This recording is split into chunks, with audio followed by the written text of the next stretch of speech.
¿Qué tal? ¿Cómo estás? Te saluda Salvador Mingo. Y bueno, el día de hoy vamos a revisar un libro que en lo personal me llamó mucho la atención desde que vi el título, que dice esto, ¿no?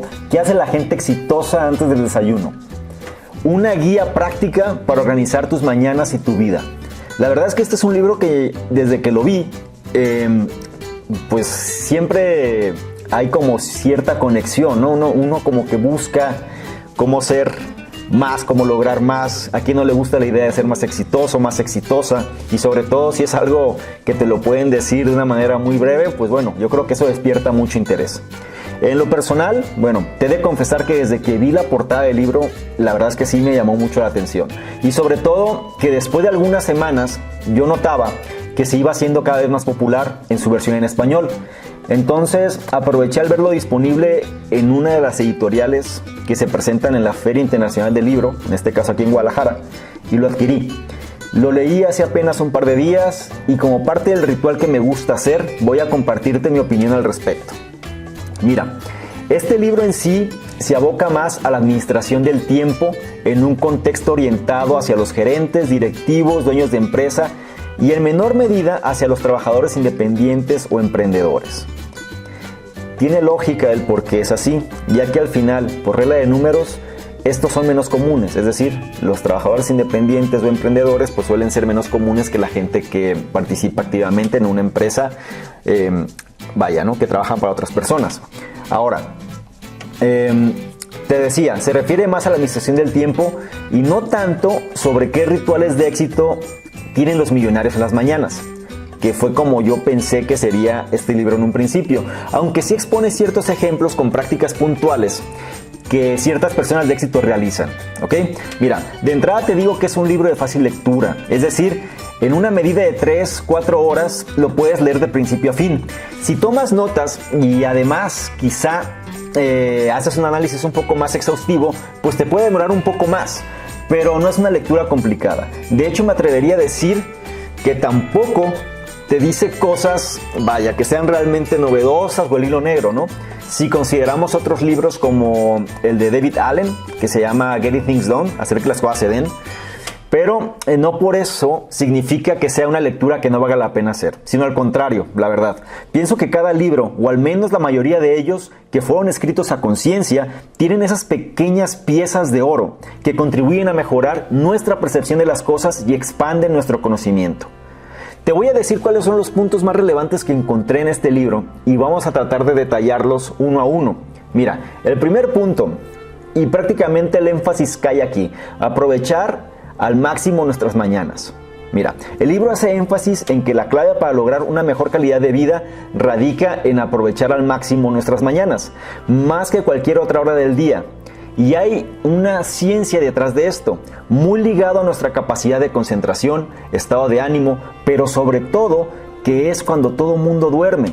Y es ahí donde podemos avanzar más sin los distractores comunes que aparecen una vez que empieza la rutina. Algo que me llamó mucho la atención es que menciona que ciertas actividades nocivas no se dan en las mañanas, sino ya entrada la tarde o la noche. Dicho de otra manera, mira, el vicio se da en la noche. Entonces, cuando uno quiere hacer algo, me trae o me recuerda mucho el libro de Stephen Covey de los 7 hábitos. Se refiere a... Había una de estos 7 hábitos que habla de primero lo primero, ¿no? Y sobre todo lo urgente contra lo importante. Pienso que las mañanas tenemos que enfocarlo en lo que es importante. Muchas veces la rutina del día a día no nos deja o caemos ya en la trampa del día a día y no avanzamos en lo que es realmente importante y nos enfocamos en lo urgente y peor aún, en lo que no es importante y ni siquiera es urgente. Entonces hay que aprovechar las mañanas para dar la parte que se refiere a nuestro desarrollo personal, al crecimiento personal, abocarlo a esas horas del día. Siguiente punto, habla sobre nutrir nuestro desarrollo. Mira lo que dice, la importancia de nutrir nuestro desarrollo. En este punto hay un dato muy relevante y es el desglose que hace sobre este tema. Mira, cuando habla de nutrir nuestro desarrollo dice, debemos de nutrir nuestras carreras profesionales, debemos de nutrir nuestras relaciones personales y debemos nutrirnos a nosotros mismos.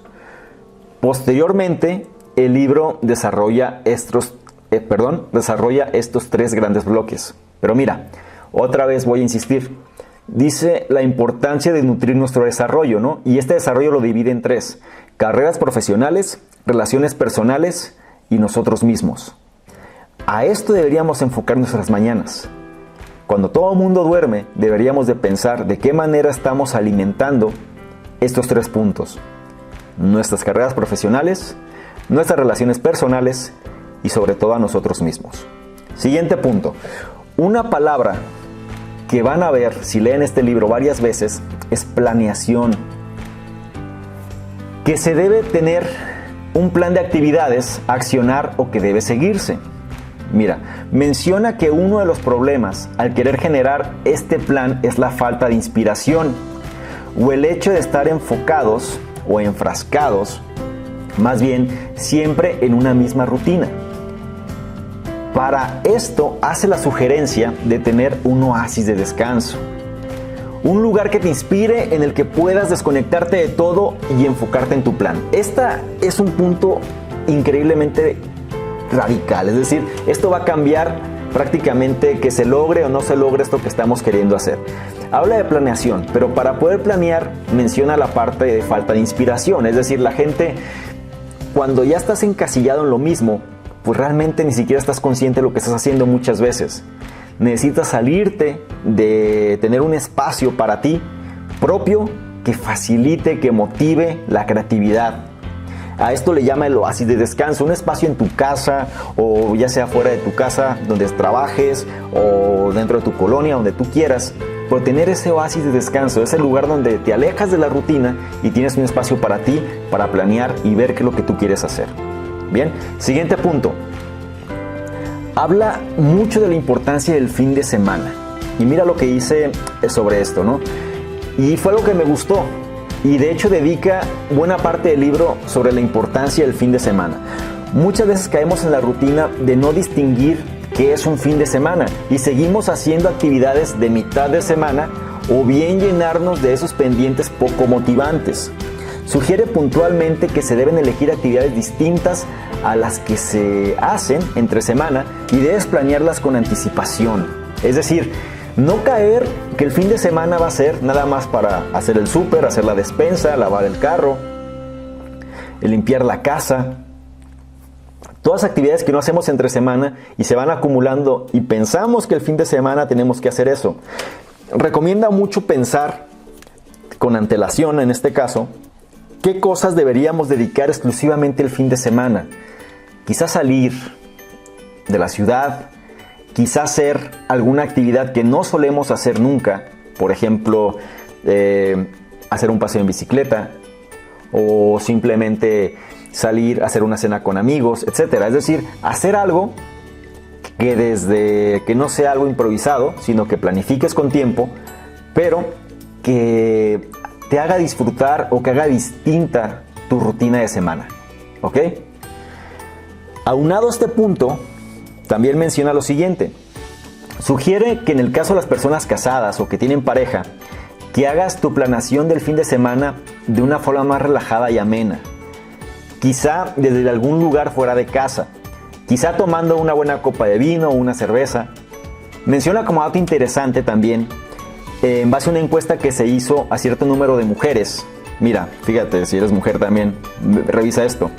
Dice que las actividades favoritas de fin de semana son aquellas que se relacionan con 3 cosas principales: el sexo, lo social y el ejercicio. Entonces, como pareja ya pueden determinar qué tipo de actividades, sobre todo en el caso de las mujeres, pues van a preferir donde puedan de alguna manera que genere alguna emoción realizar este tipo de actividades. ¿Me explico? O sea, que sea motivante planearlas y sobre todo no hacerlas en el mismo lugar. Salir a tomar algo, un café o lo que les guste y simplemente hacer eso. Es decir, dedicar un pequeño tiempo de la semana a planificar qué vamos a hacer el fin de semana de una manera mucho más divertida, ¿no? El siguiente punto dice, menciona 6 secretos. Y mira los secretos, ¿no? Hay que considerar estos 6 secretos al máximo los fines de semana. Para aprovechar un fin de semana, te da estos 6 tips, digámoslo así. Dice, busca a fondo la actividad, ¿ok? Es decir, revisa una actividad que no sea algo que se te haya ocurrido, sino busca a fondo la actividad, o sea, algo que implique algún tiempo de planeación para que se lleve a cabo. Menciona, los fines de semana, aprovecha las mañanas. No por ser fin de semana significa que no va a ser lo que tienes que hacer. Sigue con el ritual, ¿sí?, de aprovechar tus mañanas para lo importante. Establece tradiciones. Esto es algo muy importante. Es decir, normalmente cuando estábamos pequeños, quizá los sábados era el día de salir todos a desayunar, por ejemplo. O los domingos era el día de ir a comer. O sea, habla mucho de establecer tradiciones, de establecer ciertos rituales donde la gente lo ve como algo dinámico, algo más divertido, ¿no? Y que va a querer trascender a lo largo del tiempo. Programa tiempo de descanso para ti, es decir, un descanso exclusivo para ti, algo que tengas tiempo para ti exclusivamente. Hazte tiempo para explorar, o sea, explorar otro tipo de actividades que normalmente no haces. A lo mejor cosas como, bueno, voy a ir a clases de baile, voy a ir a yoga, voy a hacer algo que realmente no hago, para expandir quizá también la capacidad que tenemos, ¿no? Y dice algo interesante también, otro tip, es planea algo divertido el domingo por la noche. Normalmente los domingos por la noche suelen ser un poco deprimentes. Y la razón por la que suele ser un poco deprimente es porque al siguiente día uno piensa, tengo que volver a la rutina. Entonces como que esa parte no cuadra bien. Dice, planea algo divertido el domingo por la noche, de tal manera que sea algo que te estimule y sobre todo que ya no sea algo que te deprima, ¿no? Por ejemplo, pues habla de reuniones con amigos, puedes hacer alguna carne asada, puedes hacer alguna salida express, no sé, lo que quieran, pero simplemente es que se planee algo divertido el domingo por la tarde. Ahora, un concepto del siguiente punto que me parece también muy interesante, habla de la práctica del Sabbat. Y vamos a ver a qué se refiere, ¿no? El concepto de la práctica del Sabbat en el fin de semana, que no es otra cosa sino siguiendo los antiguos escritos de que Dios dio un día de descanso obligatorio, respetarlo en su esencia. Menciona cómo muchas personas de éxito se desconectan totalmente de la tecnología en todos los sentidos, teniendo un tiempo de reflexión real con ellos mismos. Y aunado a este tema, habla también de la importancia de la comprensión, en este caso, del trabajo profesional. Es decir, tener momentos intensos de trabajo real y respetarlo sin entrar en distractores de juntas, llamadas, correo electrónico, etc. O sea, es decir, a cada espacio de tiempo asignarle su importancia. Es a lo que se refiere. La práctica del Sabbat no viene siendo otra cosa, sino un día, es una recomendación, no es algo que se tenga que hacer, puede ser que muchos millonarios lo hacen, es decir, o mucha gente exitosa lo hace.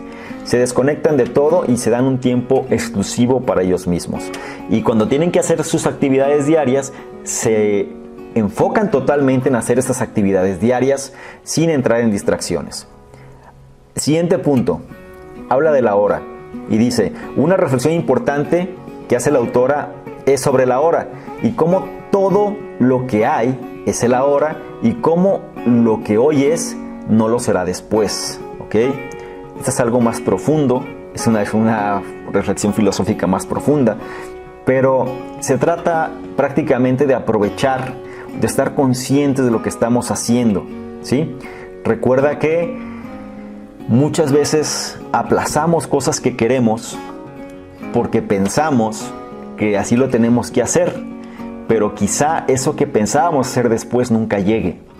Entonces más vale estar conscientes de lo que estamos haciendo hoy para realmente disfrutar cada momento de lo que hacemos, ¿sí?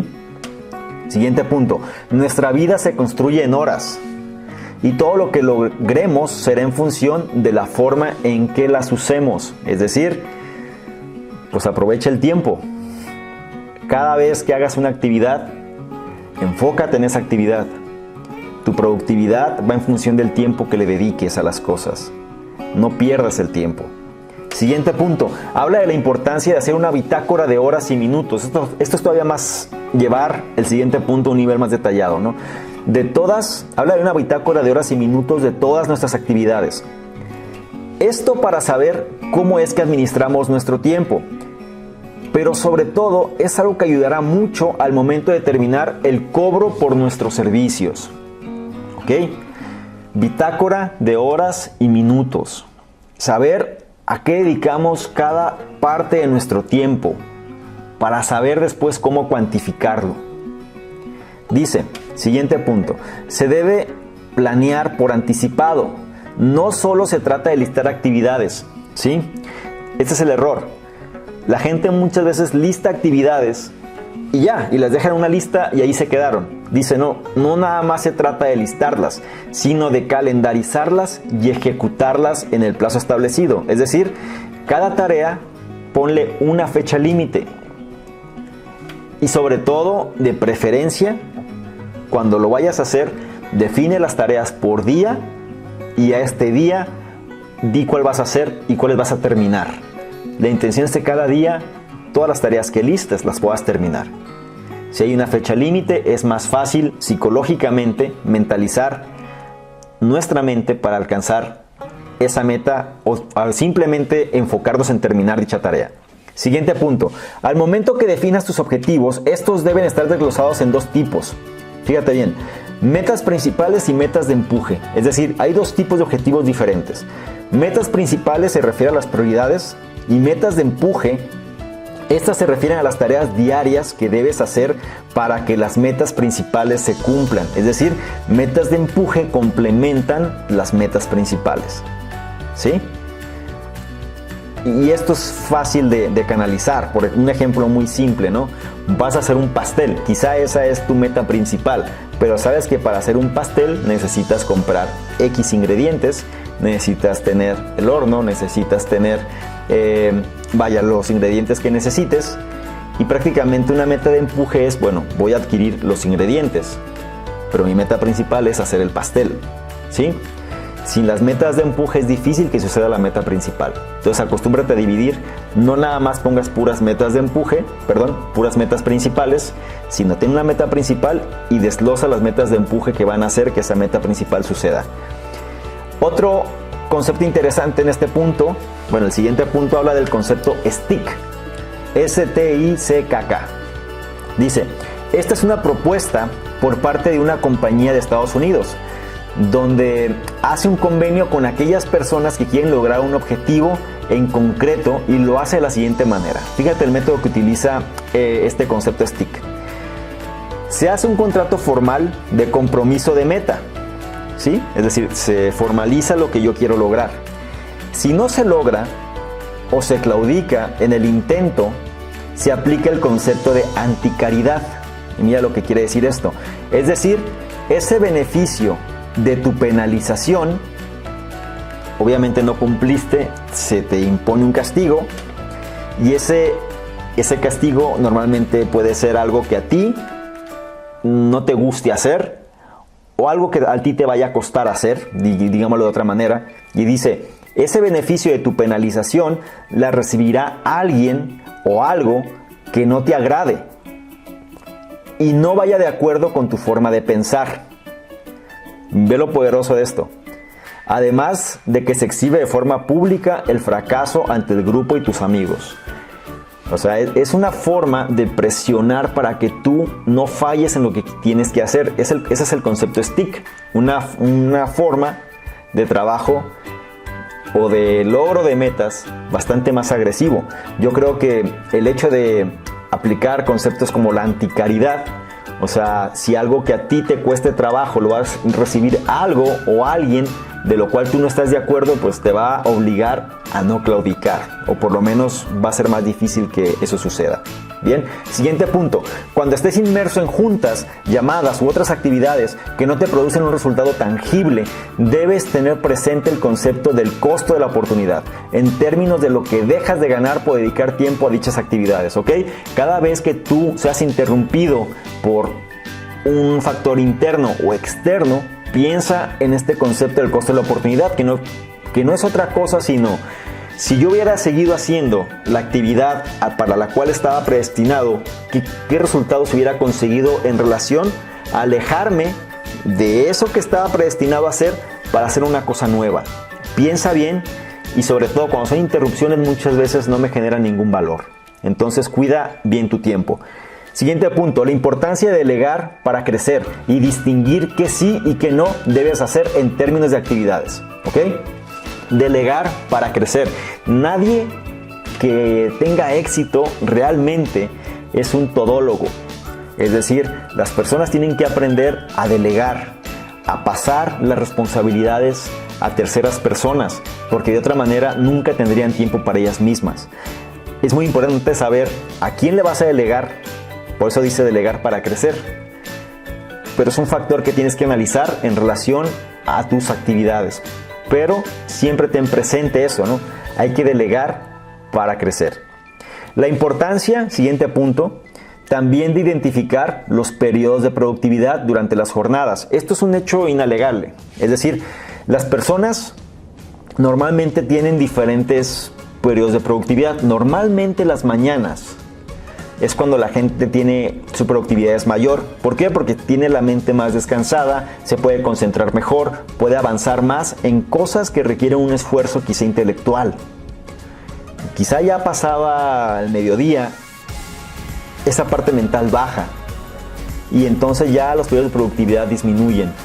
Lo más importante es que enfoques toda tu atención cuando mejor o más calibrado estés para producir. ¿Sí? Analiza cuándo es, regularmente es las mañanas, por eso la importancia de esto. El siguiente punto es el tipo de depósito o inversión en la cual debes enfocarte es en construir una red de personas que te sea leal a ti y no al puesto de jerarquía que tengas. Esto, y no lo menciona nada más este libro, lo mencionan también varias personas que conocen del tema. Es decir, se trata de que tú crees un equipo, o habla aquí, este concepto es como de liderazgo más que otra cosa, ¿no? Que seas líder.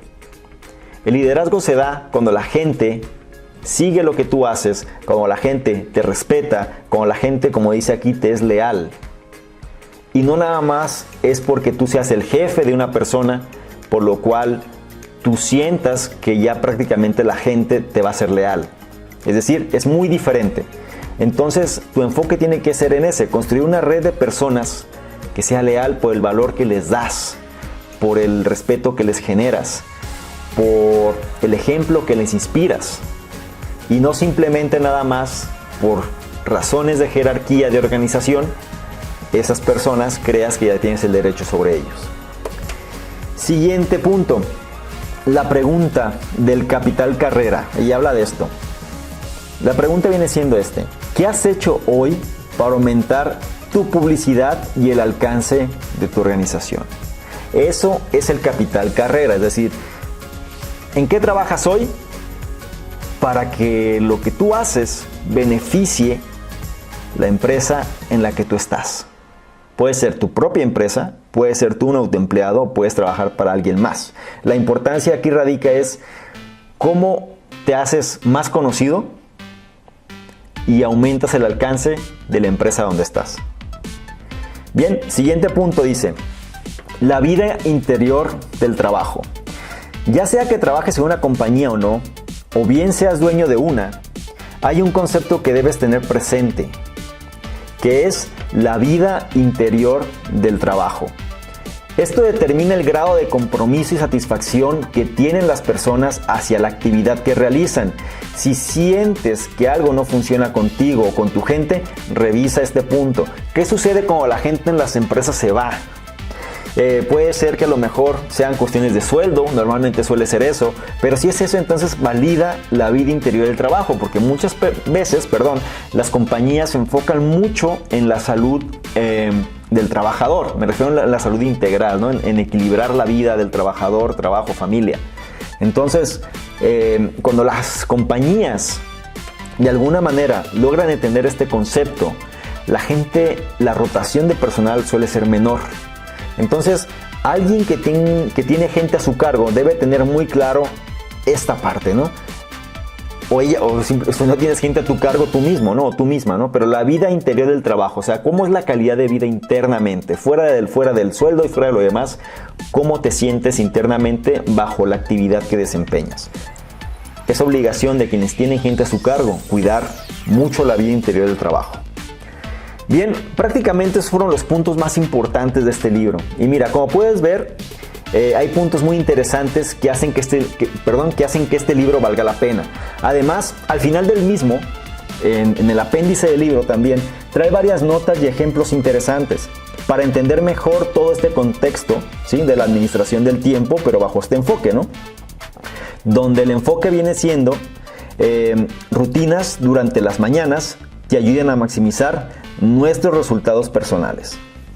Este libro, ¿Qué hace la gente antes del desayuno?, de Laura Vanderkam, un bestseller, prácticamente te da piezas de oro que tienes que aprovechar y espero realmente te haya gustado. Ya con este análisis tú ya sabes de qué va y si quieres leerlo, pues simplemente hazlo, ¿sí? Es decir, te va a ayudar, es una lectura muy rápida, digerible y la verdad pienso que vale la pena. Soy Salvador Mingo y te veo en el siguiente análisis. Chao.